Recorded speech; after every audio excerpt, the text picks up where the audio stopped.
ونشكره ونستهديه.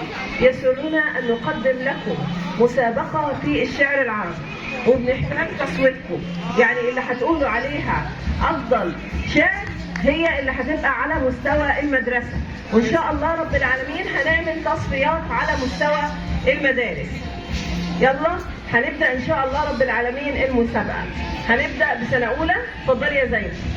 من قلبه سلم ومن بجسمي وحالي عنده سقم، ما لي أهدم حبا قد ضرى جسدي وتدعي حب سيف دولة الأمم.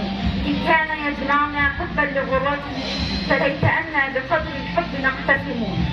قد زرته سيوف الهند مغمدة وقد نظرت إليه والسيوف دم. صوت العدو الذي يمنته ظفر في طيه أسف في طيه النعم. قد ناب عنك سجيد الخوف واصطنعت لك المهابة ما لا تصنع الظلم.